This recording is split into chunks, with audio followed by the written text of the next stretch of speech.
Hey everyone, welcome again to How to Think. I just want to announce we're at 240 subscribers, so we have been steadily growing. Would love your support in that. So if you do like the content that you're getting here, then please like, subscribe, and share. Go ahead and interact with me in the comments section. I'd love to hear your thoughts, engage with you, and thank you very much for that if you do so. In any case, what are we going over today? Well, we're going over an analogy that I find to be very helpful. I call it the gumball machine analogy. And the reasoning behind it is to clarify the actual position that people who advocate for the King James Bible as the perfect Word of God compared to modern versions come from. So, what is the actual reasoning? Do we have legitimate reasons? And what are we actually trying to do? Why do we think we're helping people in positing our position? And so I'll get into that. Here we go. So we have classic versus modern gumball machines. So King James Version is going to represent a gumball machine. Now it's classic. It's the kind that you're going to find in convenience stores, uh, way back in the 50s. You probably still even see some of them today. So they're classic. They dispense the gumballs. You put the quarter in. And here in the analogy, what we're saying is that the classic old gumball machine contains 100% pure edible gumballs. None of them have any problem with them. You're guaranteed to get a gumball if you use that machine. Then the comparison is there are the modern versions, and look, they're all souped up here. If you look at the image, it's touch screen, it's fancy, it's easier to get, it's very appealing, it looks nice, all the cool high tech stuff, right? But what we're telling you is that it does have pure gumballs in it, but one out of every 10 gumballs is laced with poison, right? So are you going to put your quarter in the machine if you have a 1 in 10 chance of getting a poison gumball? Now, clearly what we're saying here, every word of the King James Bible is true, contains no error, it does not distort doctrine, you don't get any false teaching out of it. It's great for apologetics, right? While the modern versions do contain truth in them, the problem is those poison gumballs are mixed in with that truth. Now, am I just making a baseless assertion? No, I am not. So here we're going to look at a few of the poison gumballs. I'm going to point out to you that, look, yes, this machine over here, this Bible contains the poison gumballs. I'm not just falsely asserting this. So we're going to start off with Deuteronomy 22, 28, and 29. Now, in your NIV, this is how it reads. If a man happens to meet a virgin who is not pledged to be married and rapes her, and they are discovered, he shall pay her father 50 shekels of silver. He must marry the young woman, for he has violated her. He can never divorce her as long as he lives. Now, you're going to hear this objection from atheists and a lot of people. Anybody who's critical of Christianity or skeptical, you're going to say, look, the Bible says that a woman has to marry a man who rapes her, and she's forced to. Well, in the NIV and in modern versions, this is true because right here it does say he rapes her. Right? Now let's look at the King James pure gumball.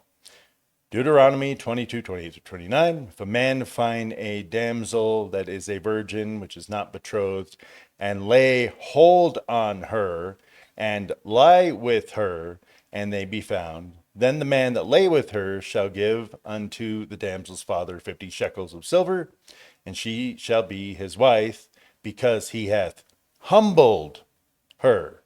He may not put her away all of his days. Now, there's a very big difference here. Lay hold on her and lie with her is not the same thing as rape. I'm not going to get graphic here or anything, but when two adults engage in this type of behavior, they tend to hold each other. right? Now, if lay hold does mean rape, well, let's look at some verses that would show that this makes absolutely no sense. And shout out to Vinny and Milk to Meat pointing this out to me. I love these examples. So 1 Kings 13:4. I'm going to read it here in the King James Version. And it comes to pass, when King Jeroboam heard the saying of the man of God, which had cried against the altar in Bethel, that he put forth his hand from the altar, saying, lay hold on him. So he's saying to rape the person in this, to lay hold on him, to rape the man. That's coming from God. To rape the man of God doesn't really make sense. Then we have Proverbs 3:18. Now this is dealing with Lady Wisdom. She is a tree of life to them that lay hold upon her, and happy is everyone that retaineth her. So is Solomon telling you to rape Lady Wisdom? No, means something different. And then look here, you also see he has violated her. He hath humbled her. Very different. So are you reading a rape Bible? Do you believe a Bible that says a woman should marry her rapist and they can never get divorced and that he must marry her? Well, if you're believing the modern version, there you go. There's a poison gumball. It's bad for apologetics. It doesn't say it. In fact, a few verses earlier talks about if a man, even in the King James, says if a man force a woman, then he gets the death penalty. So clearly, rape, lay hold, different words. All right, now let's go to Titus 3:10 and 11. So reject a divisive man after the first and second admonition, knowing that such a person is warped and sinning, being self-condemned. That's in the New King James Version. Well, reject a divisive man after you have admonished them. All right, well, here's the problem with that is, as we can look at Luke 12:51. Going to pull it up here. So Luke 12:51. It reads, suppose ye that I am come to give peace on earth? I tell you, nay, but rather division. Okay, this is Jesus talking. Jesus is saying he is come to bring division. Jesus is a divisive man. He caused division among them. There are other verses as well. So if Jesus is divisive, the New King James Version and other modern versions are telling you to admonish and reject Jesus. Then it says, knowing that such a person is warped and sinning. It is saying Jesus is a sinner who should be admonished and rejected. That's just what the text says. This is a poison gumball. Now, look at the King James Version. A man that is an heretic after the first and second admonition reject, knowing that he that is such is subverted and sinneth, being condemned of himself. Well, Jesus is not a heretic. So, no contradiction here, no problem, but you're reading a Bible that tells you to reject Jesus. Is that okay, or is that a poison gumball? It's a poison gumball. Deal with the facts here. Look at what it says. Look at the corresponding verses. Look at how Jesus is described, and you can see this. All right. Now, finally, in this one, really pretty cool. Great indeed, we confess, is the mystery of godliness. He was manifested in the flesh, vindicated by the Spirit, seen by angels, proclaimed among the nations, believed on in the world, taken up in glory. Well, here's the thing. It says he was manifest in the flesh. Well, Mormons believe that Jesus was manifest in the flesh. Jehovah's Witnesses believe Jesus was manifest in the flesh. Muslims believe Jesus was manifest in the flesh. Unitarians believe that Jesus was manifest in the flesh. I am manifested in the flesh.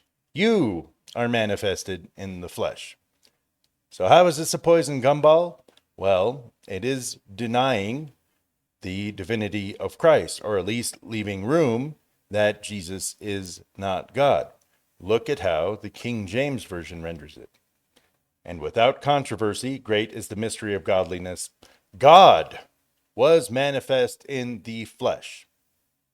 God was manifest in the flesh, justified in spirit, seen of angels, preached unto the Gentiles, believed on in the world, received up into glory.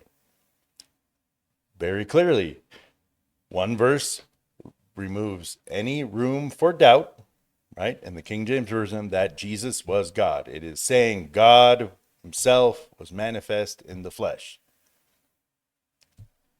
Even atheists believe that Jesus existed and was manifest in the flesh, right? So these are all poison gumballs. There's many more examples. I have a book over here, and it has a list of all of the differences between modern versions and King James. I'm telling you, it's like this thick of examples, cover to cover, of these types of differences. So what am I saying? I'm saying that there are poison gumballs.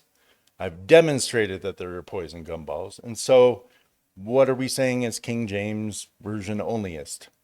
We're not saying that you're bad, you're wrong, any of this. We are saying that there's two gumball machines. One of them guaranteed you'll get a gumball that won't poison you. The other one contains poison gumballs. Which one are you actually going to put a quarter in and get a gumball from? If you know this, right? So this isn't forcing any sort of decision. It's just letting you know that, look, this one has risks. There's a chance that you're going to receive poison. Why would you do that? Doesn't matter how pretty it is. Doesn't matter how much you like it. Doesn't matter how fun it is to extract the gumball from it, or how much that you like how it sounds, all the optics, all of that. That doesn't matter. What we're saying, this one contains poison gumballs. Modern versions contain corrupted verses that teach wrong doctrine. You don't have to do anything. We're just giving you that information, and you need to make a conclusion based on that information. It is totally up to you. Now, having expressed this and that this is our main point, here's some of the objections to people who are King James only. Commonly, we are referred to as a cult. Now, interesting thing about cults is probably one of the most famous illustrations that really happened is the poison Kool-Aid, right? So everybody joins the cult, they have the charismatic leader, and he eventually convinces them to drink Kool-Aid that's poisoned, and it's a mass suicide. Everybody dies.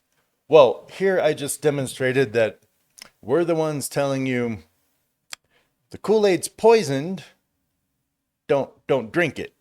I mean, yeah, you can if you want, but we're just letting you know.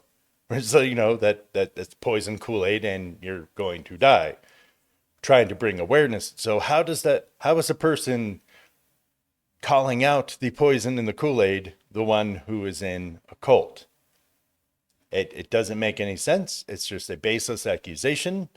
There's nothing about it being a cult. All we're saying is this contains truth. This one contains lies. It's up to you to make the decision, right?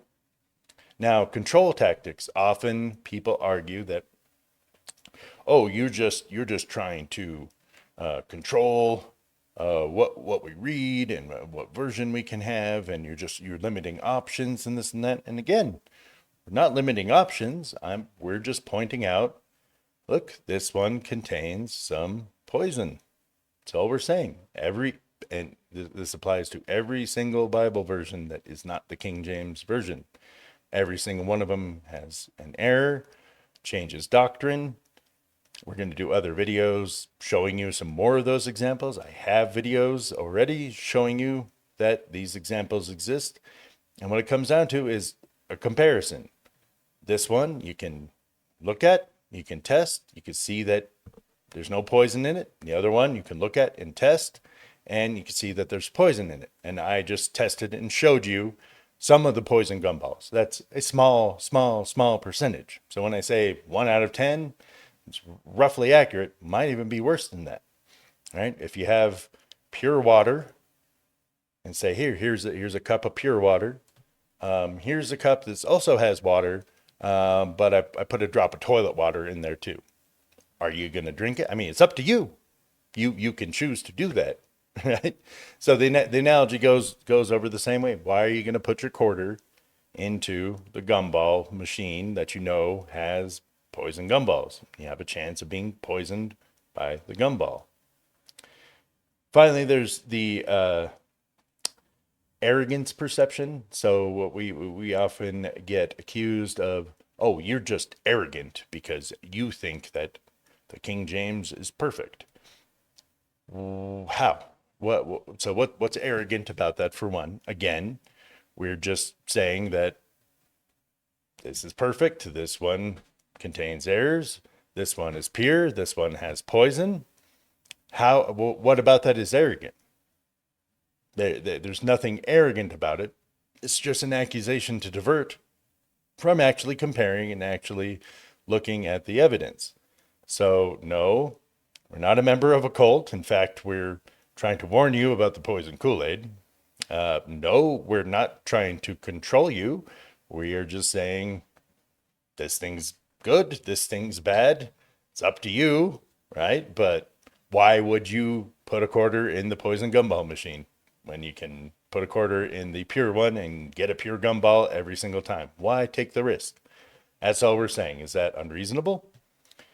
Arrogance. How are we arrogant? What about it is arrogance? Again, all we're doing is making a comparison. It's up to you. If you think that, yeah, the Bible supports a woman marrying a man who rapes her, if you think that Jesus was divisive, because the Bible does say that he is, and that we're supposed to reject a divisive man, and therefore we're supposed to reject and admonish Jesus, and that Jesus was a sinner, tell me how that's not a poison gumball. This isn't arrogance. This is what the text says, right? And then finally, if you think that Jesus was not God, well, why would you read a Bible that gives room for a Jehovah's Witness can go to 1 Timothy 3:16 and say, yeah, see, he was manifest in the flesh. Yeah, we believe that. Show it to them in the King James Version. What can they say? Clearly says God was manifest in the flesh. They don't know what to do with that. They have to reject that the King James Bible is pure to support their doctrine. So which one is supporting? The NWT, right? The New World Translation. You're reading a Bible that agrees with the Jehovah's Witness Bible instead of the Bible that shows that God and Jesus are the same. God was manifest in the flesh. Jesus is God. This is attacking the divinity of Jesus. No core doctrines were affected. Really? I'd say that the divinity of Jesus is a core important doctrine, and it's clearly affected. I clearly demonstrated that. So I extend to you today, which gumball machine are you going to put your quarters in, right? Come to your own conclusion, cross-reference what I say, check everything, test the spirits, be a good Berean, but look at these comparisons. They are important. And where am I coming from? I just don't want you to be poisoned with this stuff. I want you to be able to have good apologetics. I want you to be firm in your faith. I want you to know that you have God's perfect word. You have access to it. You can hold it in your hands. Okay, you can read it, and you can know that it is true, and you can know that it is right. And that's all I'm encouraging here, and that's all anybody in the King James crowd is encouraging. In any case, God bless you all. I hope this was helpful to you. Again, like, subscribe, share. Please help us grow if you like this. And let me know in the comments section any objections you have, any questions you have. So again, God bless you and have a good day.